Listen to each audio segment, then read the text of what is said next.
मुझको तेरी जरूरत है, हे पावन आत्मा। मैं अकेला हूँ, मेरा साथ देने तू आजा, हे पावन आत्मा। मैं अकेली हूँ, मेरा साथ देने तू आजा, हे पावन आत्मा। मुझको तेरी जरूरत है, हे पावन आत्मा। बार बार गाएंगे। मुझको तेरी जरूरत है, हे पावन आत्मा। मुझको तेरी जरूरत है, हे पावन आत्मा। बार बार गाए। मुझको तेरी जरूरत है, हे पावन आत्मा।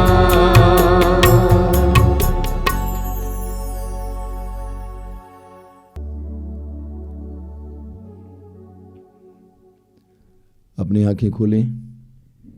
सब कुछ यीशु। मेरे प्रिय भाई और बहनों, हम फिर एक बार एक ऐसी परिस्थिति में प्रवेश कर रहे हैं जो हमारे लिए चिंता का कारण है। संसार में सर्वत्र और विशेष करके हमारे भारत में इस समय कोरोना वायरस का प्रचलन बढ़ गया है। आज के अखबार के अनुसार कम से कम 2-3 लाख रोगी पाए गए हैं हमारे भारत में।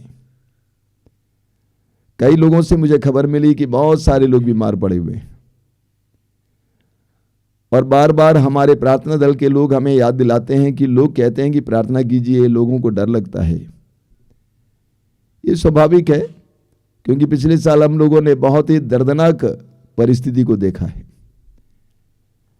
लेकिन मैं आपको ये बताना चाहता हूं कि आपको चिंतित होने की आवश्यकता नहीं है। परिस्थिति उतनी खराब नहीं जितने पिछले साल थी। और आप में से जिन लोगों ने टीका लिया है, आपके लिए रोग हल्का रहेगा। अन्य लोगों के लिए भी हम निरंतर प्रार्थना कर रहे हैं, चिंता नहीं करना। और फिर एक विश्वासी चिंता नहीं कर सकता है। एक विश्वासी अपने आप को प्रभु के हवाले कर चुका है, अपने आप को प्रभु के हाथ में समर्पित कर चुका है। इसलिए हम अपने आप को प्रभु के हवाले करेंगे, उनके हाथ में समर्पित करेंगे। चिंता करने की कोई आवश्यकता नहीं है। वास्तव में चिंता आपके लिए रोग का कारण बन सकती है। इसके बावजूद, इसके विपरीत हम लोग क्या करेंगे? हम अपने आप को समर्पित करेंगे। हम प्रभु के हाथ में समर्पित करेंगे अपने जीवन को। वचन में जिस तरह पढ़ते हैं, स्तोत्र 37 वाक्य 5 में, अपना जीवन प्रभु को अर्पित करो, उस पर भरोसा रखो, वो तुम्हारी रक्षा करेगा। अपना जीवन प्रभु के हाथ में समर्पित करो, उस पर भरोसा रखो, वो तुम्हारी रक्षा करेगा। विश्वास करना, इस वचन को बार बार दोहराना। और जैसा कि आप में से कई लोग करते आए हैं, कई ऐसे स्तोत्र हैं जिसके द्वारा आपकी हिम्मत बढ़ती है। जैसे स्तोत्र 27 हुआ, स्तोत्र 23, स्तोत्र 91, 121, 123 इत्यादि बार बार पढ़कर अपने आप को ढाढ़स मत आएंगे। टूटना नहीं चाहिए, निराश नहीं होना चाहिए और कभी चिंतित नहीं होना चाहिए। कोई चिंता आनी ही नहीं चाहिए। पौलुस हमें याद दिलाते हैं 2 कुरिन्थी अध्याय 5 वाक्य 7 में, हम आंखों देखी बातों पर नहीं बल्कि विश्वास पर चलते हैं। आंखों देखी बातें बहुत डरावनी हैं, चिंताजनक है, लेकिन हम लोग विश्वास पर चलते हैं। हमें विश्वास है, हमें ईश्वर पर भरोसा है। इसीलिए मैं आपसे अनुरोध करूंगा, इस कोविड के समय आप लोग चिंतित नहीं होंगे। प्रार्थना बढ़ाना, प्रार्थना के द्वारा आपकी आध्यात्मिक इम्यूनिटी बढ़ती है। शारीरिक इम्यूनिटी बढ़ना काफी नहीं है, आध्यात्मिक इम्यूनिटी बढ़ना आवश्यक है। अगर आपकी शारीरिक इम्यूनिटी बढ़ी हुई है लेकिन आत्मा में ताकत नहीं है, तो आप आसानी से उस रोग के शिकार बन सकते हैं। इसलिए प्रार्थना बढ़ाइए, हमारे कई कार्यक्रमों के साथ जुड़ जाइए, जैसा कि पिछले साल आपने किया, करुणा माला के साथ जुड़ गए, कृपा धारा के साथ जुड़ गए, अन्य प्रार्थनाओं के साथ जुड़ जाइए। और भी कार्यक्रम होंगे जो आपको ऑनलाइन में मिलते हैं, उसके साथ जुड़ जाइए। अपने को मजबूत रखिए, निराशा को अपने जीवन में आने मत दीजिएगा। तो ये समय हमारे लिए फिर एक बार परीक्षा का समय है, और इस परीक्षा के समय हम लोग, जैसा कि प्रभु ने कहा, जागते रहेंगे और प्रार्थना करते रहेंगे। मेरे प्रिय भाई और बहनों, हमारा मातृधाम आश्रम सबके लिए खुला है, हर वर्ग हर धर्म के लोगों के लिए खुला है। आश्रम में पूरे उत्तर भारत या मध्य भारत से सैकड़ों भाई बहन बराबर आया करते हैं, अपने दर्द पीड़ाओं को लेकर, अपने रोग को लेकर, मानसिक तनाव को लेकर, और वे यहाँ पे कुछ दिन बिताते हैं, प्रार्थना में समय बिताते हैं, वचन पढ़ने में, सुनने में समय बिताते हैं, उसके बाद स्वतंत्र होकर चले जाते हैं।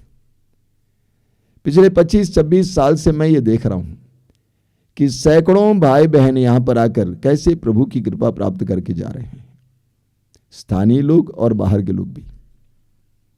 अभी 4-5 महीना पहले आश्रम में एक दंपति आया, उनकी एक बेटी भी थी 4 साल की, और दंपति बहुत दुखी थे क्योंकि पति के अंदर एक गलत आदत आ गई, और उनके कारण, उस गलत आदत के कारण उनके पास जितना पैसा था सब उन्होंने गंवा दिया। पति की कमाई और पत्नी की कमाई सब गंवा दिया, लाखों रुपए गंवा दिया। और पत्नी बहुत ज्यादा दुखी थी, हालांकि उसने अपने पति को पूरी तरह से स्वीकार कर लिया था, कोई तिरस्कार का मनोभाव नहीं था, कोई झगड़ा नहीं था। पत्नी ने मुझसे कहा कि आप मेरे पति को यहाँ पर कम से कम 1 महीना रहने दीजिए। मैंने कहा जरूर रखिए। वो भाई यहाँ पे करीब 1-1.5 महीना रहे, प्रभु के सानिध्य में बराबर बैठे रहे, प्रार्थना में रहे। मैंने देखा कि वो लगातार वचन भी पढ़ते रहे, सेवा भी करते रहे। 1 महीने के बाद जब पत्नी आई, पत्नी ने कहा कि मेरे पति में कितना फर्क आ गया है, विचारों में फर्क, व्यवहार में फर्क। उस भाई ने कहा कि मैंने यहां रहकर प्रभु के वचन को पढ़कर प्रार्थना में भाग लेकर यह एहसास किया कि मैं जिस मार्ग पे चल रहा था वो गलत मार्ग है, और मुझे प्रभु ने अपना मार्ग बताया। आप पढ़ेंगे इस्यास नबी अध्याय 2 उसके वाक्य 3 में, इस्यास नबी अध्याय 2 उसके वाक्य 3 में लिखा हुआ है, आओ हम प्रभु के पर्वत पर चढ़ें, याकूब के ईश्वर के मंदिर चलें, जिससे वो हमने अपने मार्ग दिखाए और हम उसके पथ पर चलते रहें। एक और बार पढ़ता हूं, आओ हम प्रभु के पर्वत पर चढ़ें, याकूब के ईश्वर के मंदिर चलें, जिससे वो हमें अपने मार्ग दिखाए और हम उसके पथ पर चलते रहें। जिससे वो हमें अपने मार्ग दिखाएं और उसके पथ पर चलते रहें। ये काफी नहीं है कि हम प्रार्थना करते हैं, हम चंगाई पाते हैं, हम पाप क्षमा प्राप्त करते हैं। हमें प्रभु के मार्ग को जानना जरूरी है। हमें अपने मार्ग को बदलना है और प्रभु के मार्ग पर चलना सीखना है। हम पढ़ेंगे बारूक के ग्रंथ की अध्याय 3 वाक्य 13 में एक बहुत जबरदस्त वचन है। बारूक का ग्रंथ अध्याय 3 वाक्य 13 में वचन कहता है, यदि तुम ईश्वर के मार्ग पर चले होते तो तुम सदा के लिए शांति में जीवन जीते। यदि तुम ईश्वर के मार्ग पर चले होते तो तुम सदा के लिए शांति में जीवन बिताते। ईश्वर के मार्ग पर चलना, हमें प्रभु के मार्ग पर चलना सीखना है। हम पढ़ेंगे इस्यास नबी के ग्रंथ के अध्याय 53 वाक्य 6 में लिखा हुआ है। इस्यास अध्याय 53 वाक्य 6 में हम सभी अपनी अपनी राह पकड़कर भटक गए थे। हम सभी अपनी अपनी राह पकड़कर भटक गए थे। ये हमारी समस्या है, यही हमारी समस्या है। अपने मन के अनुसार, अपने विचार के अनुसार, अपनी भावुकता के अनुसार, अपनी सुविधा के अनुसार, अपनी पसंद के अनुसार हम सभी अपनी अपनी राह पकड़कर भटक जाते हैं। आज से करीब 30 साल पहले की बात है। मेरा सबसे छोटा भाई उस समय उसने ITA किया था और चेन्नई में काम कर रहा था एक कंपनी में। अच्छा काम था, लेकिन उस समय तनख्वाह बहुत हल्का था। और वो जिन लड़कों के साथ रहता था वे लड़के फिल्म में काम करने वाले थे, फिल्म इंडस्ट्री में काम करने वाले। कोई सब एडिटर है, कोई एडिटर है, कोई असिस्टेंट डायरेक्टर हैं, ऐसे लड़कों के साथ रहता था। और उन्होंने कहा कि बेटा तुम यहाँ पे काम करोगे तो तुम कितना कमाओगे, एक काम करो, हम तुम्हारी मदद करेंगे, तुम्हारे लिए काम करेंगे, तुम पैसा इकट्ठा करो और हम लोग फिल्म बनाएंगे, तुम्हें फ़ायदा होगा, तुम बहुत कमाओगे। उसको बहुत अच्छा लगा और इसलिए उसने घर जाकर भाई बहनों और रिश्तेदारों से काफ़ी पैसा इकट्ठा किया, फिल्म में लगाया और उन लोगों ने मदद की बनाने में। फिल्म रिलीज हो गई लेकिन पिट गई। फिल्म रिलीज तो हुई लेकिन पिट गई। उन लड़कों की मेहनत पानी में गई, लेकिन मेरे भाई का पैसा पानी में गया। अब वो अपने घर कैसे जाएगा, कैसे चेहरा दिखाएगा? कई लोगों से लाखों रुपया लेकर आया था, अब पैसा कैसे वापस करेगा? इसीलिए उसने सोचा इस इंडस्ट्री में ही मैं काम करूंगा और इंडस्ट्री में ही वो रह गया। पहले अडल्ट ओनली मूवीज वितरित कर रहा था चारों ओर पूरे भारत में। मैंने उससे कहा कि बेटा ये गंदी फिल्में वितरित करना तुम्हारा काम नहीं है, अच्छा नहीं है, ये हमारे लिए अच्छा नहीं, तुम्हारे लिए भी अच्छा नहीं, कृपा का काम नहीं है। लेकिन वो समझता नहीं था। उसने कहा कि भैया इतना पैसा मैंने डूब गया है, उसको तो बटोरना है ही है। और उसके बाद प्रोडक्शन मैनेजर, इस तरह फिल्म इंडस्ट्री में करीब 8 साल तक उसने बिताया, लेकिन कोई प्राप्ति नहीं की। अंत में वो परेशान हो गया। ऐसे में कुछ लोगों ने उसको सलाह दी कि तुम एक काम कर, केरल के डिवाइन सेंटर चले जाओ और साधना में भाग लो। और उनकी बात को मानकर वो डिवाइन सेंटर चला जाता है। करीब 5 दिन लगातार उसने प्रभु के वचनों को सुना, प्रार्थना में समय बिताया। वो बहुत पीड़ा लेकर गया था, इसलिए बराबर रोते रहता था। 5 दिनों के अंदर प्रभु के वचनों को सुनने के बाद उसको इस बात का एहसास हुआ कि जिस मार्ग पर मैं था वो गलत मार्ग है। प्रभु ने उसको समझा दिया कि जहां पर तूने जाल बिछाया वहां पे तुम्हें मछली नहीं मिलेगी। साधना के बाद उसने अपना मार्ग बदल दिया। उसने फिल्म इंडस्ट्री छोड़ दी। कुछ लोगों की मदद से वो विदेश जाता है, काम करता है, पैसा कमाता है, जिन लोगों से लिया था उनको वापस करता है, शादी करता है, परिवार बसाता है और अब शांति से जीवन जीता है। इस्यास नबी अध्याय 55 वाक्य 8 और 9 में प्रभु कहते हैं, तुम्हारे विचार मेरे विचार नहीं है, मेरे मार्ग तुम्हारे मार्ग नहीं है। यही हमारी समस्या है। प्रभु कहते हैं तुम्हारे विचार मेरे विचार नहीं हैं और मेरे मार्ग तुम्हारे मार्ग नहीं है। मेरे मार्ग तुम्हारे मार्ग नहीं है। जब कोई भी इस तरह बहकावे में आ जाता है, भटक जाता है, प्रभु के मार्ग को छोड़ देता है, सन्मार्ग को छोड़ देता है, तो वो शैतान के वश में आ जाता है और उसका शैतान डायरेक्शन देता है, उसकी अगुवाई करता है, उसे बार बार समझाता है कि तुम जो कर रहे हो वो सही है। और वो लोगों को बताएगा भी, मैं जानता हूं कि मैं जो कर रहा हूं वो सही है, क्योंकि वो अंधेरे में है। उत्पत्ति ग्रंथ अध्याय 3 को उठाइए, हेवा का उदाहरण लीजिए। सर्प ने हेवा को बहकाया, सर्प ने हेवा को बहकाया और हेवा प्रलोभन में पड़ गई। उसके बाद उसने उसी फल को देखा और वो फल उसको सुंदर दिखाई देने लगा। और यही होता है कि जब हम शैतान के वश में आ जाते हैं, प्रभु के मार्ग को छोड़ देते हैं, तो हमें लगता है कि हम जो कुछ कर रहे हैं वो सही है, बिल्कुल सही है। और इतना ही नहीं, ऐसा व्यक्ति गलती पर गलती करते जाता है, गलती पर गलती करते जाता है। पैसा इन्वेस्ट करते समय और इन्वेस्ट करेगा और इन्वेस्ट करेगा, कभी सोचता नहीं कि मैं क्या कर रहा हूं। एक बहन आई थी कुछ दिन पहले जिसका तलाक हो गया था, मसीही हैं, कचहरी में भी तलाक हो गया और चर्च में भी, कलीसिया में भी तलाक हो गया। एक लंबी प्रक्रिया होती है, दोनों में बहुत लंबी प्रक्रिया है। आज वो रो रही कि मुझे वही पति चाहिए, लेकिन मैंने कहा ये तो संभव सा नहीं है। अभी उसके जीवन में जब ये सारी बातें घटित हो रही थी, जब तलाक की प्रक्रिया चल रही थी, जो लंबी है, कठिन है, और वो फंसती जा रही थी, गलती पर गलती करती जा रही थी, मुकदमे पर मुकदमा करती जा रही थी। और यही होता है, ऐसे इंसान फंस जाते हैं। वचन में लिखा हुआ है, इस्यास अध्याय 59 उसके वाक्य 8 में लिखा हुआ है, वे शांति का मार्ग नहीं जानते, वे जिस मार्ग पर चलते हैं उसमें कहीं न्याय नहीं, उनके पथ टेढ़े मेढ़े हैं।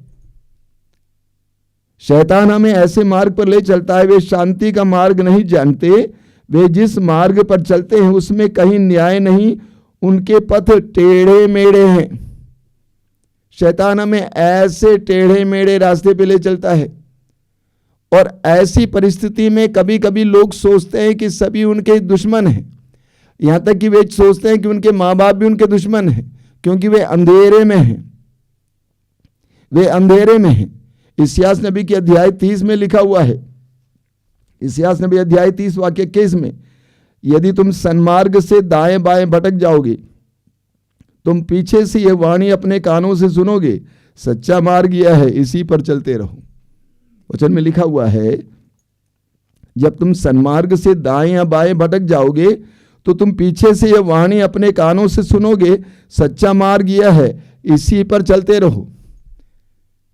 हर मनुष्य के जीवन में यह आवाज सुनाई देती है, प्रभु की आवाज सुनाई देती है कि यह मार्ग सही नहीं है, यह मार्ग सही है, इस पर चलो। लेकिन जो इस मार्ग में भटक चुका है वह सोचता है कि यह भी गलत है, प्रभु भी गलत है।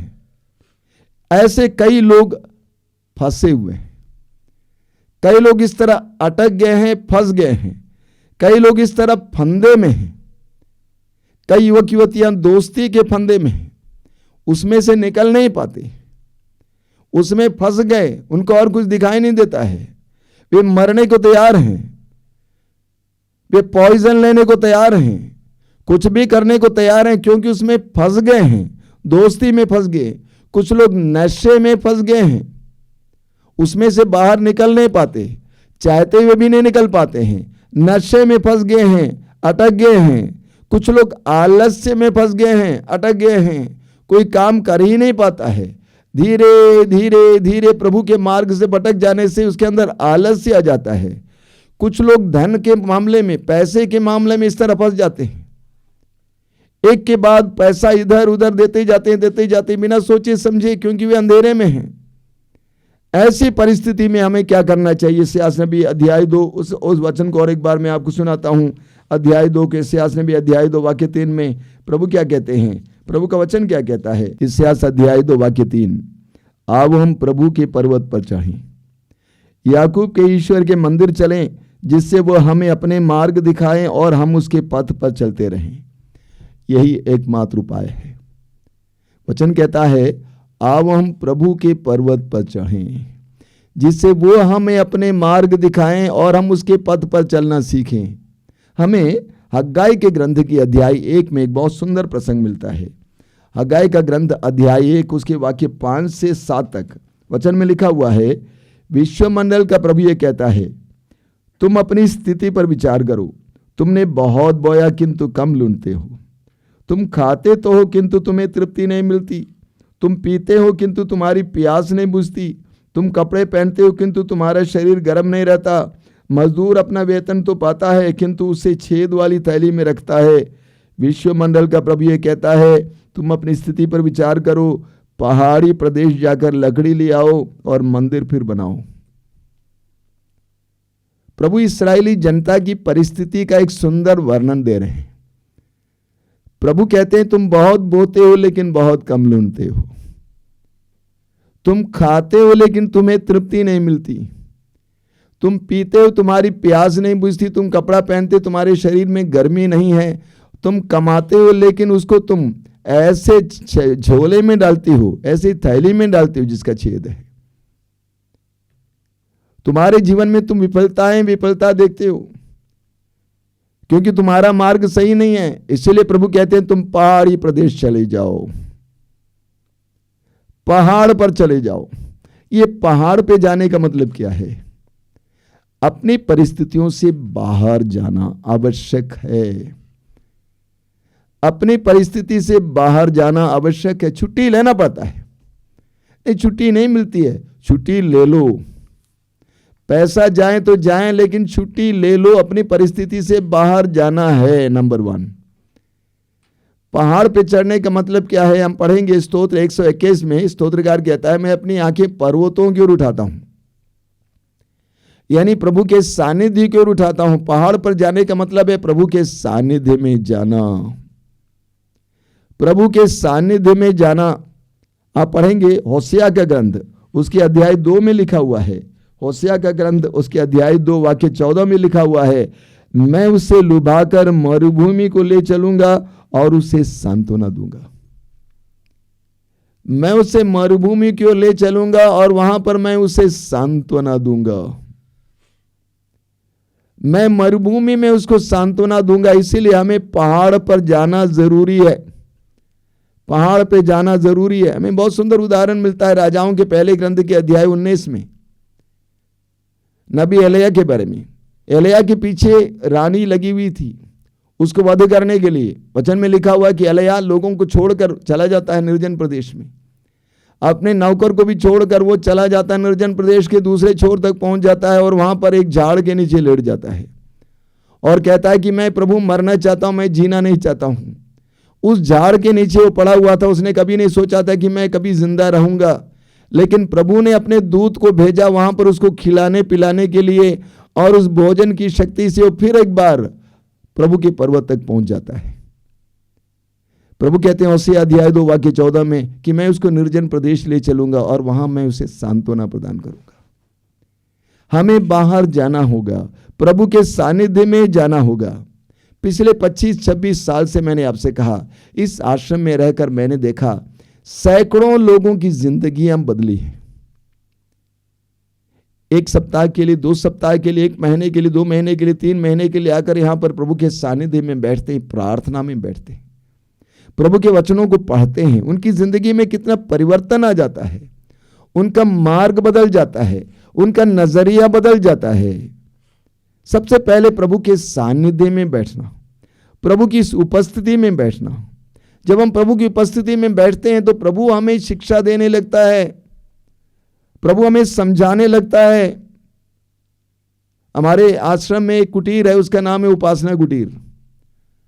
और उपासना कुटीर में एक व्यक्ति एक समय यानी सुबह 8 बजे से शाम को 6 बजे तक उपवास और प्रार्थना में बैठता है। ऐसे 3 दिन, 3 दिन में कुछ नहीं खाते हैं, सिर्फ पीते हैं, पानी वानी पीते हैं। मैं आपसे कहता हूं इन 3 दिनों में ऐसे लोग जो वहां पर बैठे रहते हैं प्रार्थना में, उनके जीवन में प्रभु कितने चमत्कार और चिन्ह प्रकट करते हैं। प्रभु उनसे बोलने लगते हैं। जब हम प्रभु के सानिध्य में बैठते हैं, प्रार्थना में प्रभु की उपस्थिति में उपस्थित हो जाते हैं, तो प्रभु हमसे बोलने लगते हैं, हमें समझाने लगते हैं। सुसमाचार में हम पढ़ते हैं कि प्रभु यीशु ने अपने सुसमाचार की घोषणा का कार्य शुरू करने से पहले 40 दिन और 40 रात उपवास और प्रार्थना में बिताए अकेले। और उस समय पिता ईश्वर उनको समझा रहा था, एक एक बात प्रभु यीशु ग्रहण कर रहे थे। 40 दिन और 40 रात। इसी तरह हम मूसा के बारे में पढ़ते हैं कि 40 दिन और 40 रात उन्होंने सीनाई पर्वत पर बिताया, ईश्वर के साथ संयुक्त होकर प्रार्थना में और प्रभु के वचन को सुनने के लिए 40 दिन और 40 रात। हमें अपने जीवन में प्रभु की कृपाएं प्राप्त करनी है, तो कभी कभी जहां पे हम अटक गए हैं वहां से बाहर निकलना है। कुछ समय बाहर निकलकर प्रभु की उपस्थिति में आना है। वहां पर प्रभु हमें समझाएंगे, ही विल इंस्ट्रक्ट यू। प्रभु हमें गहरी बातें समझाएंगे। दूसरी बात, प्रभु के वचन को सुनने के लिए समय निकालना। जब हम प्रभु के वचन को सुनने लगते हैं तो प्रभु हमें शिक्षा देते हैं। इस्यास नबी का ग्रंथ उसके अध्याय 54 में लिखा हुआ है। इस्यास नबी अध्याय 54 उसके वाक्य 13 में, इस्यास अध्याय 54 वाक्य 13 में लिखा हुआ है, तेरी प्रजा प्रभु से शिक्षा ग्रहण करेगी और उसकी सुख शांति की सीमा नहीं रहेगी। तेरी प्रजा प्रभु से शिक्षा प्राप्त करेगी और उनके शांति और सुख की सीमा नहीं रहेगी।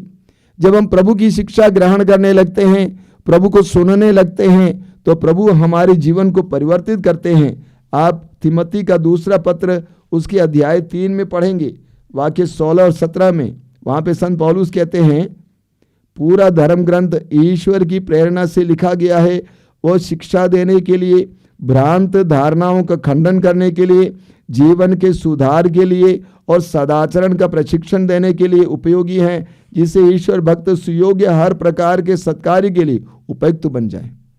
प्रभु अपने पवित्र वचन के द्वारा हमें सही मार्ग दिखाते हैं।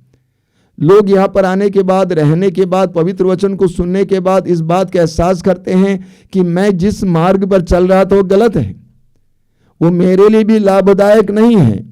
पवित्र वचन के द्वारा उनको नई शिक्षा मिल जाती है, नया नजरिया मिल जाता है, नया दृष्टिकोण मिल जाता है। इब्रानियों का पत्र अध्याय 4 वाक्य 12 बार बार हम लोग सुनते हैं।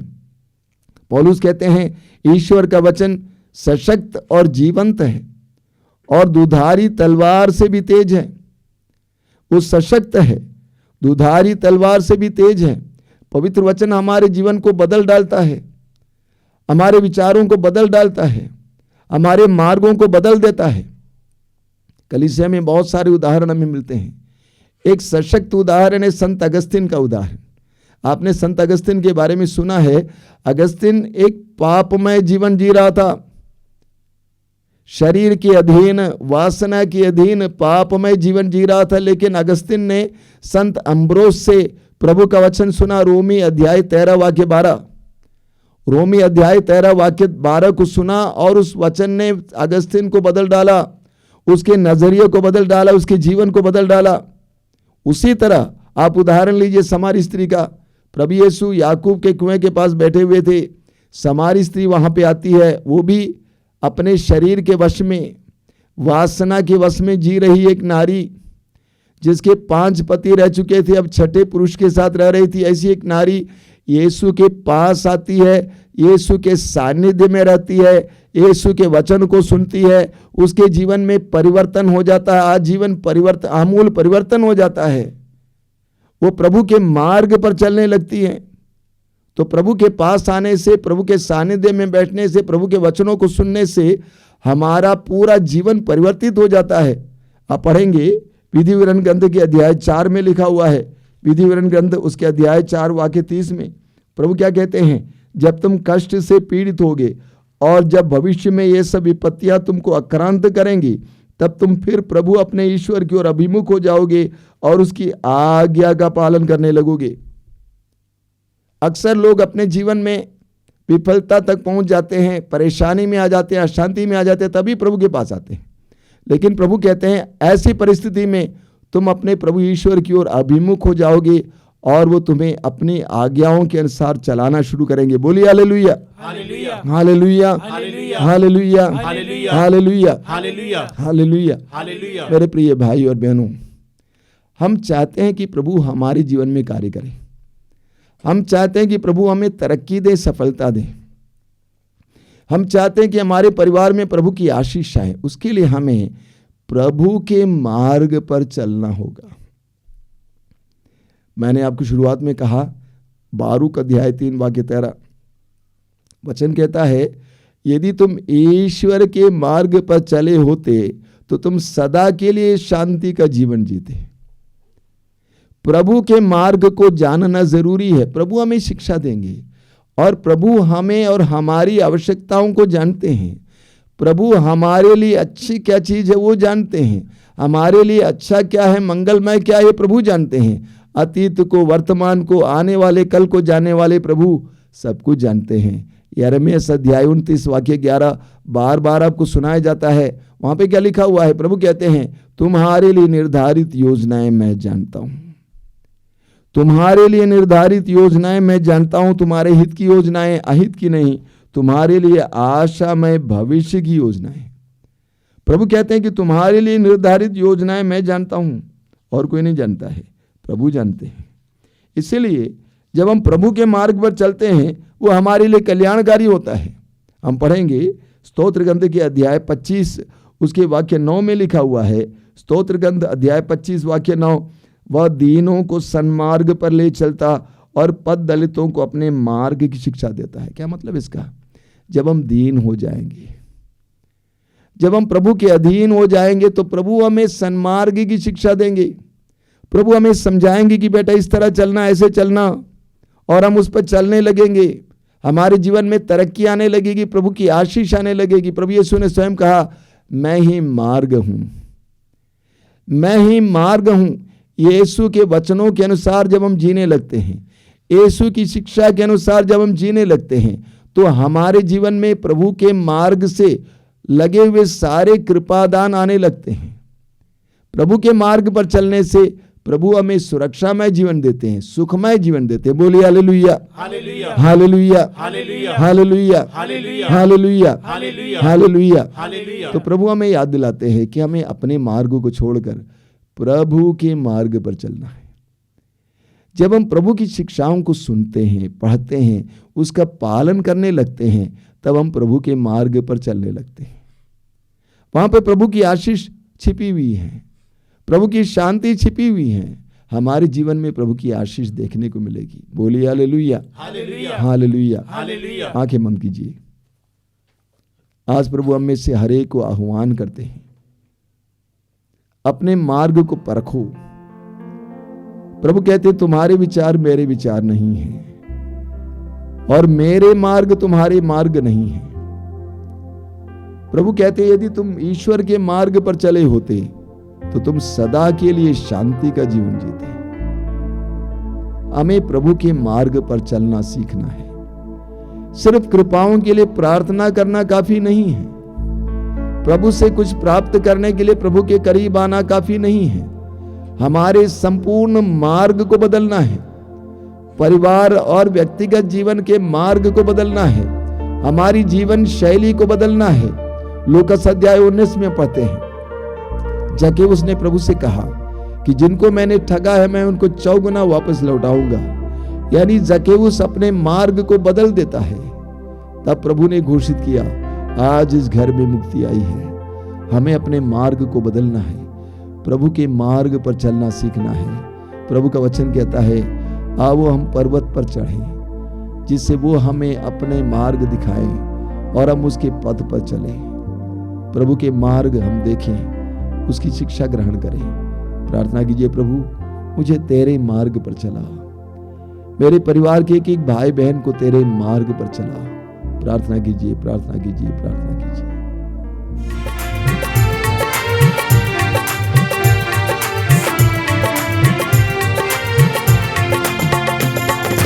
आराधना महिमा स्तुति ओ प्रभु तेरी आराधना महिमा स्तुति, आराधना महिमा स्तुति ओ प्रभु तेरी आराधना महिमा स्तुति। जीवन देने वाले प्रभु आराधना, मुक्ति देने वाले प्रभु आराधना, जीवन देने वाले प्रभु आराधना, मुक्ति देने वाले प्रभु आराधना, जीवन देने वाले प्रभु आराधना, मुक्ति देने वाले प्रभु आराधना, जीवन देने वाले प्रभु आराधना, मुक्ति देने वाले प्रभु आराधना, आराधना, आराधना,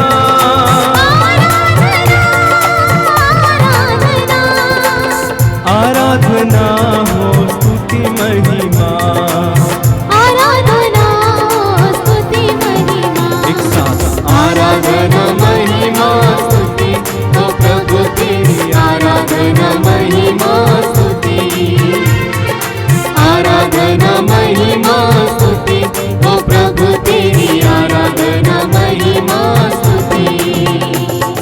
शांति देने वाले प्रभु आराधना, शक्ति देने वाले प्रभु आराधना, शांति देने वाले प्रभु आराधना, शक्ति देने वाले प्रभु आराधना, आराधना, आराधना,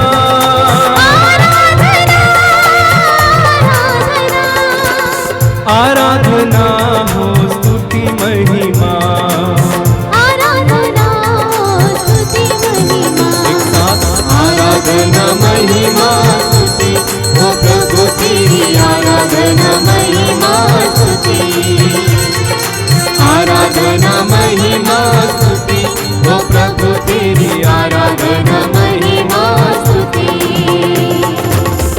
करने वाले प्रभु आराधना, स्वास्थ्य देने वाले प्रभु आराधना, चंगा करने वाले प्रभु आराधना, स्वास्थ्य देने वाले प्रभु आराधना, आराधना, आराधना,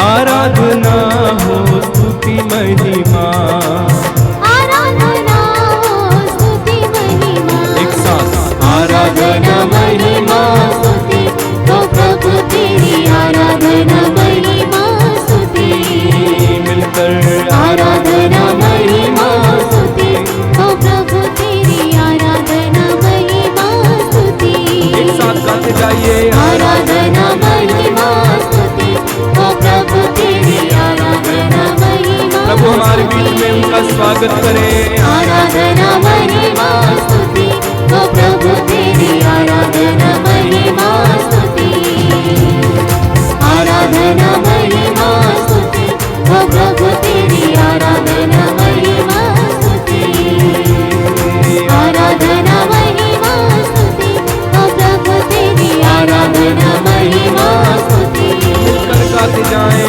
आराधना महिमा स्तुति हो प्रभु तेरी, आराधना महिमा स्तुति, आराधना महिमा स्तुति हो प्रभु तेरी, आराधना महिमा hallelujah, hallelujah, hallelujah, hallelujah hallelujah, hallelujah hallelujah, hallelujah hallelujah, hallelujah, hallelujah, hallelujah, hallelujah, hallelujah, hallelujah,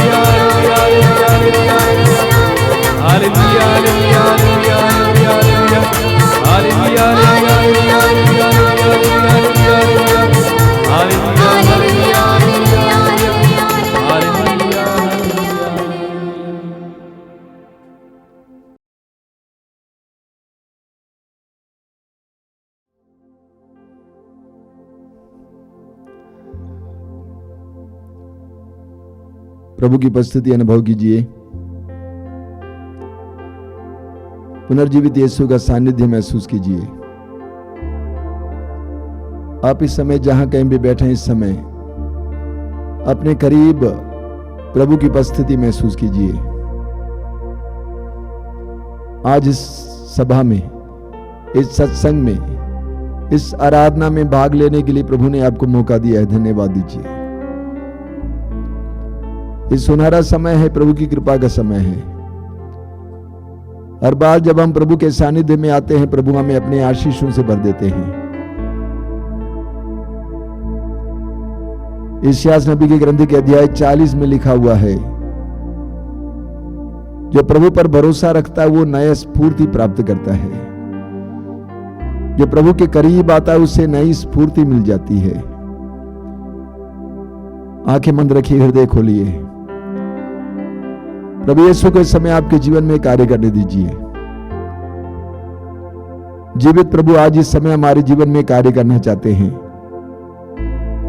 हमारे अतीत को जानने वाले, हमारे वर्तमान को जानने वाले, हमारे भविष्य को जानने वाले, वो करुणामय प्रभु, वो न्यायी प्रभु, सर्वशक्तिमान प्रभु आपके जीवन में कार्य करना चाहते हैं। प्रभु यीशु को इस समय आपके जीवन में कार्य करने दीजिए। अपनी आंखें बंद रखिए और अपना हृदय खोलिए। प्रभु की कृपाओं के लिए अपने हृदय को खोलिए।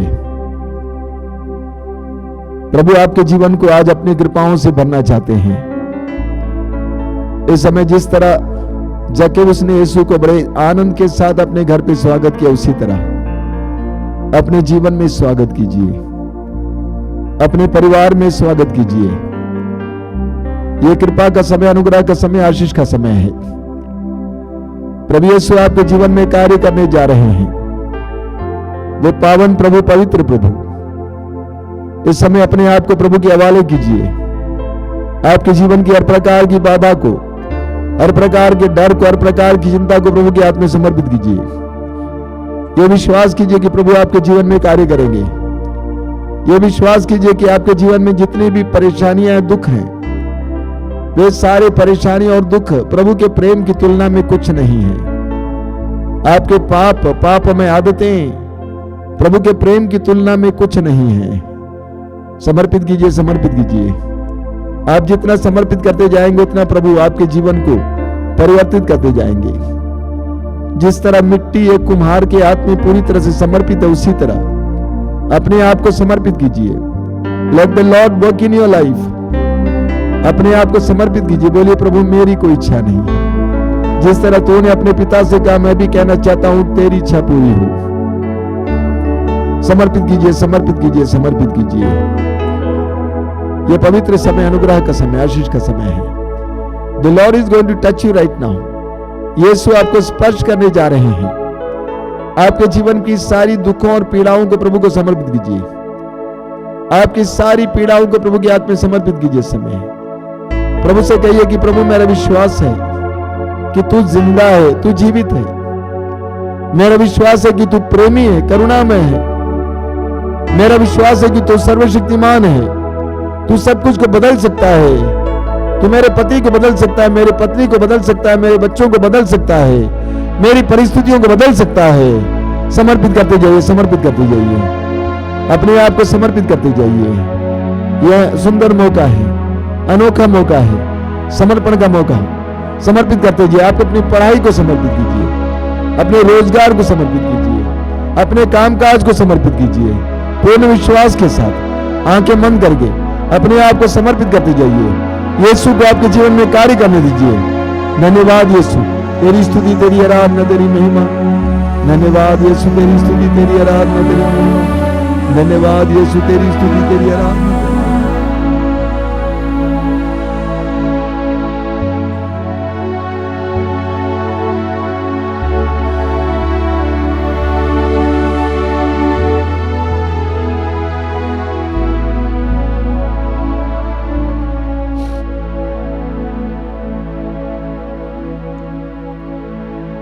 बोलिए hallelujah, hallelujah, hallelujah, hallelujah, hallelujah, hallelujah, hallelujah, hallelujah. प्रभु मेरा चरवाहा है। प्रभु मेरा चरवाहा है। वो खोलकर सभी लोग बोलेंगे, प्रभु मेरा चरवाहा है। प्रभु मेरा चरवाहा है। मुझे किसी बात की कमी नहीं। मुझे किसी बात की कमी प्रभु मेरा चरवाहा प्रभु है। मेरा चरवाहा है। मुझे किसी बात की कमी मुझे नहीं। किसी बात की वह कमी मुझे हरे मैदानों में बैठाता। वह मुझे हरे मैदानों में बैठाता। वह मुझे हरे मैदानों में बैठाता वह मुझे हरे मैदानों में बैठाता। और शांत जल के पास ले जाकर, और शांत जल के पास ले जाकर, और शांत जल के पास ले जाकर और शांत जल के पास ले जाकर मुझ में नवजीवन का संचार करता है। मुझ में नवजीवन का संचार। Hallelujah, hallelujah, hallelujah, hallelujah, hallelujah. Hallelujah. अपने नाम के अनुरूप अपने नाम के अनुरूप वह मुझे मुझे धर्म मार्ग पर ले चलता है। धर्म मार्ग पर ले चलता है। Hallelujah, hallelujah, hallelujah. हालेलुया। चाहे अंधेरी घाटी होकर जाना पड़े, चाहे अंधेरी घाटी होकर जाना पड़े, चाहे अंधेरी घाटी होकर जाना पड़े, चाहे अंधेरी घाटी होकर जाना पड़े, मुझे किसी अनिष्ट की शंका नहीं, मुझे किसी अनिष्ट की शंका क्योंकि नहीं। तू मेरे साथ रहता है। क्योंकि तू मेरे साथ रहता क्योंकि है। तू मेरे साथ रहता है। क्योंकि तू मेरे साथ रहता है। Hallelujah, hallelujah, hallelujah. हालेलुया। मुझे तेरी लाठी, मुझे तेरी लाठी, तेरे डंडे का भरोसा है। तेरे डंडे का भरोसा है। तू मेरे शत्रुओं को देखते देखते तू मेरे शत्रुओं को देखते देखते मेरे लिए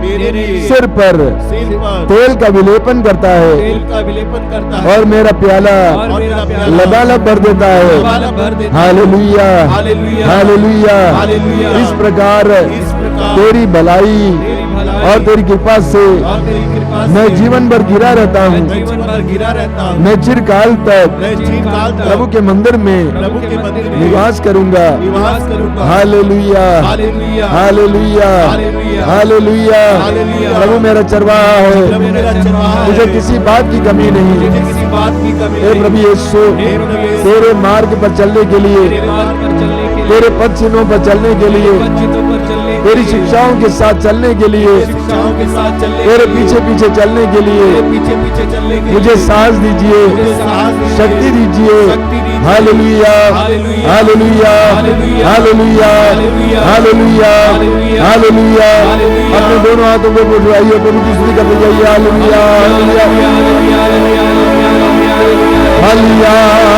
हालेलुया, हालेलुया, हालेलुया। प्रभु मेरा भरोसा है, प्रभु पर मेरा भरोसा है, प्रभु मेरी शरण है। प्रभु मेरी ढाल है। Hallelujah hallelujah hallelujah hallelujah hallelujah hallelujah hallelujah hallelujah hallelujah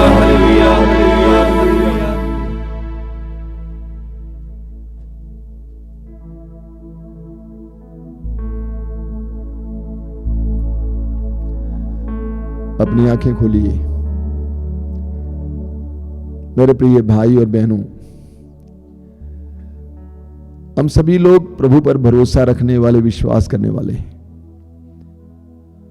और अक्सर प्रार्थना करते हैं, प्रभु के सानिध्य में जाते हैं, प्रभु के वचनों को सुनते हैं। इतना ही नहीं, हम प्रतिदिन के जीवन में प्रभु से बहुत कुछ मांगते हैं और उनमें से कई चीजें हमें मिल भी जाती हैं। लेकिन एक विश्वासी और यीशु के शिष्य वो है जो यीशु के पीछे चलता है। एक बहुत सुंदर बात हमें सुसमाचारों में पढ़ने को मिलती है, वो यह है कि प्रभु यीशु ने अपने शिष्यों को बुलाया तो क्या करके बुलाया? प्रभु ने कहा मेरे पीछे चले आओ, मेरे पीछे चले आओ। यीशु के पीछे चलना यानी यीशु जिस मार्ग से गुजरे हैं उस मार्ग से गुजरना, चलना, यानी यीशु के पद चिन्हों पर अपने पैरों को रखना। एक विश्वासी वो है, एक मसीही वो है जो यीशु के मार्ग पर चलता है। लॉकेट लटकाने से, क्रूस लटकाने से, नाम बदलने से कोई मसीही नहीं बनता है। एक मसीही वो है जो यीशु के पीछे चलता है। प्रभु यीशु के शिष्यों ने यीशु का अनुसरण किया, अनुकरण किया, यीशु के वे पीछे चले। प्रभु ने कहा लूकास अध्याय 9 वाक्य 23 और 24 में, यदि कोई मेरा शिष्य होना चाहता है तो वो आत्मत्याग करें और प्रतिदिन अपना क्रूस उठाकर मेरे पीछे हो ले। यीशु के पीछे जाना। एक विश्वासी को सदैव हमेशा ये सोचना चाहिए कि मैं प्रभु के पीछे चलूंगा, प्रभु के मार्ग पर चलूंगा। हमारे प्रतिदिन के जीवन में हमें कई निर्णय लेने होते हैं। उन सारे निर्णयों के समय हमें पता लगाना है कि प्रभु ने क्या शिक्षा दी है, प्रभु ने क्या बताया है। संसार क्या बताता ये नहीं है, प्रभु क्या कहते हैं, प्रभु का क्या विचार है, प्रभु की क्या शिक्षा है। जो इस तरह प्रभु के मार्ग पर चलता है उसके लिए प्रभु प्रबंध करते हैं। अभी आपने स्तोत्र ग्रंथ अध्याय 23 से दोहराया, प्रभु मेरा चरवाहा है, मुझे किसी बात की कमी नहीं। वो मुझे एक हरे भरे मैदानों में ले चलता है, शांत जल के पास ले चलता है, मुझे सुरक्षा देता है। ये तभी संभव है जब प्रभु हमारे चरवाहा है, यानी हमने प्रभु को अपना चरवाहा गड़ेरिया माना है, यानी हम प्रभु के बताए हुए मार्ग पर चलने को तैयार और तत्पर हैं। तब प्रभु हमारे जीवन को अपने अधिकार में ले लेते हैं, हमारी आवश्यकताओं को प्रभु अपने अधिकार में ले लेते हैं। प्रभु यीशु ने कहा, बहुत सुंदर बात है, यूहन्ना का सुसमाचार अध्याय 15 उसके वाक्य 8 में, कि मेरे पिता की महिमा इसमें है कि तुम बहुत फल उत्पन्न करो और मेरे शिष्य बने रहो। वाक्य 7 में प्रभु कहते हैं, यदि तुम मुझ में रहो और मेरी शिक्षा तुम में बनी रहे तो तुम जो चाहे मांगो वो तुम्हें दिया जाएगा। यदि तुम मुझ में रहो और मेरी शिक्षा तुम में बनी रहे, यानी मेरी शिक्षा के अनुसार तुम जीवन जियोगे तो तुम जो चाहे मांगो वो तुम्हें दिया जाएगा। एक बहुत शक्तिशाली प्रतिज्ञा है। अगर हम प्रभु के मार्ग पर चलेंगे, प्रभु की शिक्षा के अनुसार जीवन जिएंगे, प्रभु कहते हैं जो चाहे मांगो तुम्हें दिया जाएगा। हमें अपने प्रतिदिन के जीवन में निर्णय लेना है कि हम संसार के अनुसार जीवन जिएंगे या प्रभु की शिक्षा के अनुसार जीवन जिएंगे।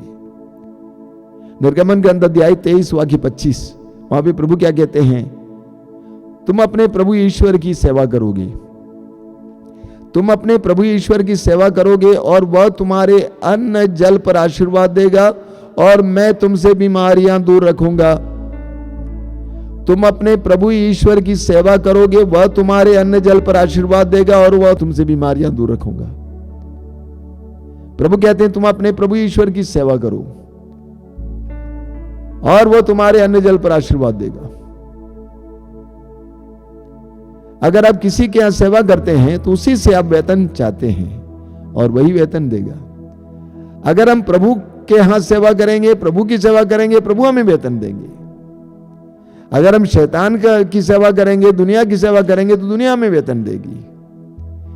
प्रभु कहते हैं तुम अपने प्रभु ईश्वर की सेवा करोगे, वह तुम्हारे अन्न जल पर आशीर्वाद देगा और मैं तुमसे बीमारियां दूर रखूंगा। प्रभु ये जिम्मेदारी लेते हैं। ये तभी संभव है जब हम प्रभु के मार्ग पर चलेंगे, प्रभु की शिक्षाओं का पालन करेंगे। हम अपने मार्ग पर चलेंगे, अपनी सुविधा के अनुसार, अपने विचार के अनुसार, अपनी पसंद के अनुसार, और हम चाहते हैं कि प्रभु हमें आशीर्वाद दें। ये तो संभव नहीं है। हमें प्रभु के मार्ग पर चलना है।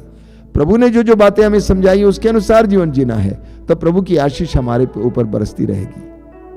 हम प्रभु से प्रार्थना करें कि प्रभु हमें तेरे मार्ग पर चलना सिखा, हमें तेरे मार्ग पर चलना सिखा, तेरी शिक्षाओं के अनुसार जीवन जीना सिखा। इसके लिए प्रार्थना करेंगे। आंखें बंद कीजिए। प्रभु यीशु धन्यवाद देते हैं इस समय के लिए। तू महान, तू सर्वशक्तिमान और तू दयालु करुणामय है। तेरे लिए कुछ भी असंभव नहीं है यीशु। तू हमारे लिए सब कुछ का प्रबंध करने में सक्षम है, समर्थ है। हमें तेरे मार्ग पर चलने की कृपा दीजिए, हमें तेरे पीछे चलने की कृपा दीजिए, तेरे पद चिन्हों पर अपने पैरों को रखने की कृपा दीजिए, हमें तेरा अनुसरण करने की कृपा दीजिए। जिस तरह प्रेरितों ने तेरा अनुसरण किया, तेरा अनुकरण किया, उसी तरह हमें भी तेरा अनुकरण करने, तेरे अनुसरण करने की कृपा दीजिए। आइए प्रभु यीशु, आइए प्रभु यीशु, आइए। अपने आप को समर्पित करना मेरे भाई मेरी बहन, यीशु के लिए अपने आप को समर्पित करना। I want to tell you, मैं आपसे कहना चाहता हूं, प्रभु आपके जीवन में चमत्कार और चिन्ह प्रकट करना चाहते हैं। इसके लिए हमें प्रभु के अधीन होना जरूरी है। प्रभु के अधीन होना, प्रभु की शिक्षाओं के अधीन होना। जब हम और हमारा परिवार प्रभु के अधीन हो जाएगा, प्रभु हमारी सारी आवश्यकताओं को, सारी जरूरतों को अपने हाथ में उठा लेंगे, उसके लिए प्रबंध करेंगे, क्योंकि प्रभु हमारे चरवाहा हैं। हमें किसी चीज की कमी नहीं होगी। इस समय समर्पित कीजिए, अपने आप को समर्पित कीजिए, अपने परिवार को समर्पित कीजिए, अपनी परिस्थिति को समर्पित कीजिए। दोनों हाथ स्वर्ग की ओर उठाइए, सब कुछ प्रभु को समर्पित करते हुए ऊंची आवाज में प्रभु की स्तुति करते जाइए। Hallelujah, hallelujah, hallelujah, hallelujah, hallelujah. समर्पित कीजिए, समर्पित कीजिए, समर्पित कीजिए। Let the Lord work a wonder for you right now. आपके लिए प्रभु चमत्कार और चिन्ह प्रकट करने दीजिए। समर्पित करते जाइए, समर्पित करते जाइए, समर्पित करते जाइए, समर्पित करते जाइए। Hallelujah, hallelujah, hallelujah, hallelujah, hallelujah, hallelujah, hallelujah, hallelujah, hallelujah, hallelujah,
उसी में जिए। सुख की छाया या दुख की घड़ी, हर पल उसी में जिए। आराधना एक साथ। आराधना हम यीशु की करें।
बोलिए हालेलुया, हालेलुया, हालेलुया। हालेलुया। हम इस समय हमारे बीच में जो रोगी हैं उनके लिए प्रार्थना करेंगे, अलग अलग प्रकार के रोग से पीड़ित भाई बहनों के लिए। मैं अनुरोध करूंगा कि आप अपने रोग को प्रभु के अधीन करना। छोटे मोटे रोग, गंभीर से गंभीर रोग को भी प्रभु के अधीन करना। कि आप कोविड के शिकार हैं, कि आप कैंसर के शिकार हैं, कि आपको हृदय रोग है, आपको टीबी का रोग है, मिर्गी का रोग है, गुर्दा संबंधी रोग है। एक एक रोग के समय प्रभु के हाथ में समर्पित कीजिए। यह विश्वास कीजिए कि प्रभु सर्वशक्तिमान है, प्रभु के लिए कुछ भी असंभव नहीं है। आपकी बीमारियां प्रभु की शक्ति और सामर्थ्य के सामने कुछ नहीं है। आंखें बंद कीजिए, हृदय खोलिए, यीशु को आपके जीवन में कार्य करने दीजिए। कलवारी पहाड़ पर आपके लिए अपने रक्त बहाने वाले यीशु, आपके लिए घाव खाने वाले यीशु, उस परम पावन यीशु को आपके जीवन में कार्य करने दीजिए। पवित्र वचन में लिखा हुआ है, उसके घावों द्वारा हम भले चंगे हो गए हैं, उसके घावों द्वारा हम भले चंगे हो गए हैं। यीशु के घावों द्वारा हम भले चंगे होते हैं। अपने दर्द पीड़ा को, रोगों को प्रभु के हाथ में समर्पित कीजिए। कि आपके परिवार में कोई बीमार पड़ा हुआ है, उस व्यक्ति को प्रभु को समर्पित कीजिए। यह पवित्र समय चंगाई और प्रभु के सामर्थ्य का समय है। समर्पित कीजिए, समर्पित कीजिए। Let the mighty power of the lord fall upon you. प्रभु का सामर्थ्य आपके ऊपर पड़ने दीजिए। ऊंची आवाज में आंखें बंद करके स्तुति करते हुए जाएंगे। Hallelujah, hallelujah, hallelujah, hallelujah. चंगाई, चंगाई, चंगाई, चंगाई, चंगाई, चंगाई, चंगाई, चंगाई, चंगाई, चंगाई, चंगाई। हर तरह के रोग से, पुराने रोग से, गंभीर से गंभीर रोग से इसी वक्त यीशु तेरे पवित्र नाम पर चंगाई हो, चंगाई हो, चंगाई हो। हीलिंग, हीलिंग, हीलिंग यीशु के नाम पर हर तरह के रोग से, गंभीर से गंभीर रोग से चंगाई मिले, चंगाई मिले, चंगाई मिले। Hallelujah, hallelujah, hallelujah, hallelujah, hallelujah, hallelujah, hallelujah, hallelujah, hallelujah, hallelujah. कई साल से पीठ की दर्द से, यानी पीठ पीछे तरफ, पीठ की दर्द से पीड़ित कई भाई बहनों को प्रभु यीशु चंगाई दे रहे हैं। चलना फिरना मुश्किल होता है, झुकना मुश्किल होता है। ऐसे कई भाई बहनों के समय प्रभु चंगाई दे रहे हैं। प्रभु को धन्यवाद देंगे, साक्ष्य सुनाएंगे। धन्यवाद यीशु। कई लोग ये विश्वास नहीं करते कि प्रभु करुणामय है, करुणावान है। विश्वास कीजिए कि प्रभु आपको क्षमा करते हैं। प्रभु के प्रेम के सामने आपका पाप कुछ नहीं है। प्रभु की करुणा पर विश्वास करना। कई भाई बहनों को इस कार्यक्रम में भाग लेने से, बराबर भाग लेने से पापमय आदतों से छुटकारा मिला है। इसके लिए प्रभु को धन्यवाद देना और साक्ष्य सुनाना।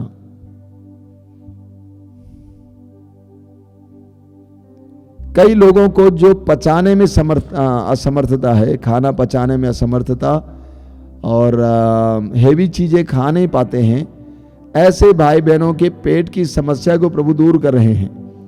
आप कुछ भी खा पाएंगे, प्रभु आपको आशीष दे रहे हैं।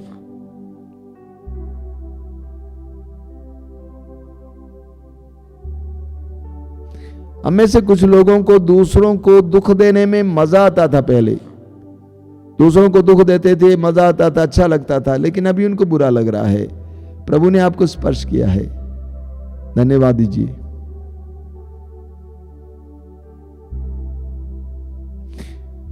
कुछ बहनें और भाई जिनके गाल अक्सर फूलते हैं, गाल पर रोग है, फूलता है अक्सर, ऐसे रोग से प्रभु आज के दिन चंगाई दे रहे हैं। साक्ष्य सुनाना, धन्यवाद देना। बोलिए hallelujah, hallelujah, hallelujah, hallelujah, hallelujah, hallelujah. अब ये आशीष पाएंगे, उससे पहले कुछ संदेश लीजिएगा। प्रतिदिन जैसा कि मैंने बार बार कहा है, रोज सुबह रोज की रोटी 5 बजे मातृधाम आश्रम से प्रसारित, दोपहर को 3 बजे करुणामाला और शाम को 7 बजे कृपाधारा कार्यक्रम। इन कार्यक्रमों में जरूर भाग लें और प्रभु की आशीष पाएं।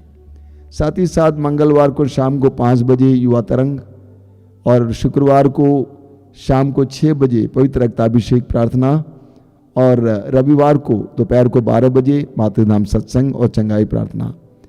इसके अलावा हर रविवार को सुबह 5 बजे आपको उस दिन का मिसा बलिदान मिलेगा। इन सारे कार्यक्रमों में भाग लीजिए और प्रार्थना कीजिए, प्रभु आपको आशीष दें। हम लोगों के लिए भी प्रार्थना करें कि हम लोग सही ढंग से प्रभु का कार्य कर सके, हम लोगों को प्रभु सुरक्षित रखें, अच्छे रखें। आइए हम प्रभु की आशीष ग्रहण करेंगे।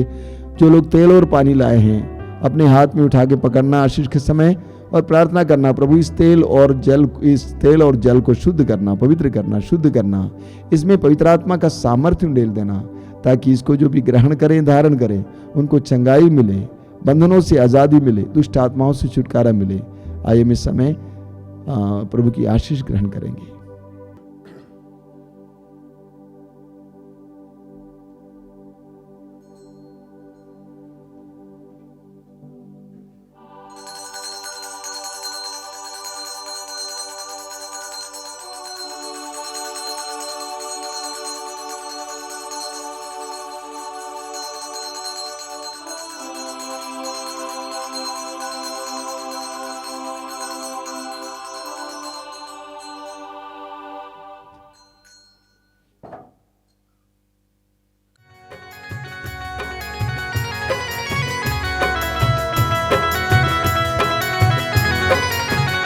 तेरा धन्यवाद करता रहूं जब तक यीशु मैं जिंदा रहूं।